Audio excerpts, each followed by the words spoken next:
A very good morning from Darjeeling. Welcome to my day 2 in Darjeeling blog. তো basically এটাই হচ্ছে আমাদের homestay ছিল। এটা সেকেন্ড দিন সকালবেলা ফটোটা নিয়েছি, আগের দিন সন্ধ্যাবেলা ঢুকেছিলাম, তাই জন্যে তো একটু দেখিয়ে দিই। একটু মেসি হয়ে আছে যেহেতু আমরা ছিলাম আর সব জিনিসপত্র বাইরে, তো ইগনোর। এই দুটো হচ্ছে ফ্রন্ট দুটো বেড ছিল আর এখানে 3 জন শোয়ার মতো, টোটাল আমরা 7 জন গেছিলাম। তো এরকম সিচুয়েশন। আর এটা হচ্ছে বারান্দা, ভিউটা অসাধারণ সকালবেলা ছিল, যেটা প্রথমেই দেখতে পেয়েছো। আর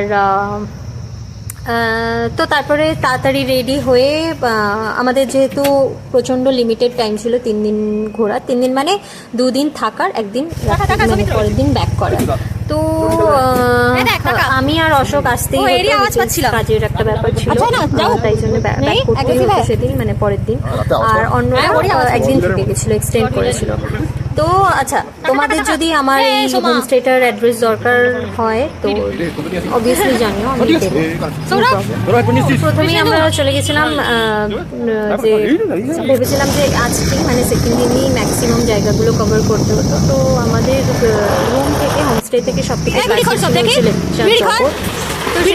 লেকচার জগতের যে সাইনটা আছে তার অপোজিটে একটা খাওয়ার দোকান আছে।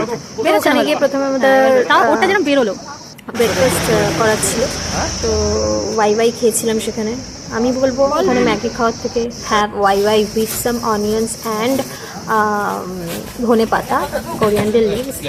যারা খায় ইট ওয়াজ হেভেনলি। এনিওয়ে, আমরা এতটা ভালো ওয়াই বানাতে পারি না। তারপরে ওই সোজা যেখানে লেখা আছে লেকচার জগৎ, সেইটার সামনে বরাবর হেঁটে উপর দিকে চলে গেলেই এখানে এই পজিশনটা দেখার।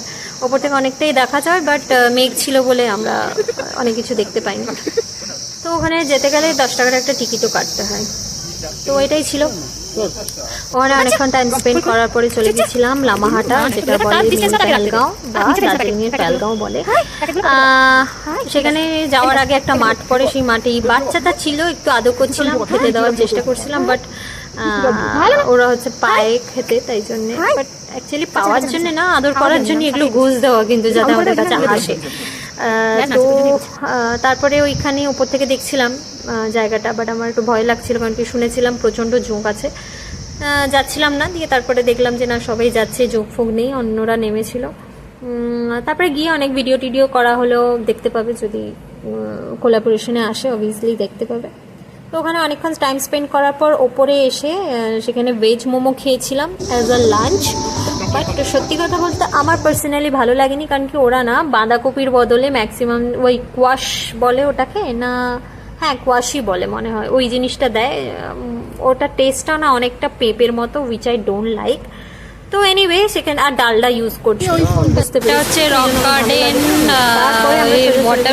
গার্ডেন ওপরেও যাওয়া যায়, এখানে টিকিট কেটে যাওয়া যায়। ওইখানে হচ্ছে টিকিট কাউন্টার, টিকিট কেটে ওপরে যেতে হয়।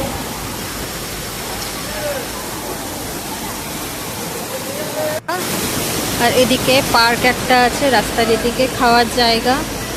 এই জায়গাটা ছোট মতো পার্ক।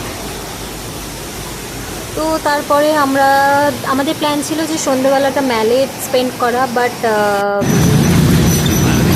কি হলো, আমি অ্যাকচুয়ালি রাস্তা ফাস্তা জানতাম না। তারপরে সময় আরেকজন যে ছিল আমাদের সাথে, ও একটু অসুস্থ হয়ে গেছিলো, এই এত আপ ডাউনে ওর একটু প্রবলেম হচ্ছিলো, তাই জন্য আমরা ব্যাক করে আসছিলাম ঘরের দিকে। তো যদি আমি জানতাম, আমি আর অশোক, কারণকে আমাদের পরের দিন ফিরতেই হচ্ছিলো, ম্যাল রোডে গিয়ে একটু জিনিসপত্র ফ্যামিলির জন্য কেনার ছিল, বাট ওরমভাবে হয়নি, পরের দিন যেতে হয়েছিল। তো জানলে ওইখান থেকে একটু আমি আরও চলে যেতাম, বাট ইটস ওকে, যেটা হওয়ার সেটা হবেই। তো তারপরে আমরা আসার পথে বাতাসিয়া লুপে এখানটায় চলে গেছিলাম দেখতে। ঢুকেই প্রথমে চা খেয়ে, তারপরে ভালো করে ভিউজ দেখে, আর টয় ট্রেনটা একদম কাছ দিয়ে দেখে আমার খুব মজা লেগেছে। এই যে দেখতে পাচ্ছ, এইটা আসছে টয় ট্রেনটা। তো এটাই ছিল। তারপরে আমরা ডিরেক্ট প্যাক করে গেছিলাম ঘরে। সো মানে ঘরে মানে হোমস্টে, সেদিন মানে 3 দিনের জন্য ওটা আমাদেরই ঘর এনিওয়ে। তো এটাই ছিল আজকের মানে ওই দিনের ভিডিও আমার। আশা করি ভালো লেগেছে, আর ভালো লাগলে তোমরা জানো। পিছনে সর, তো চা খাওয়া বন্ধ কর তুই। বাই বাই, লাভ।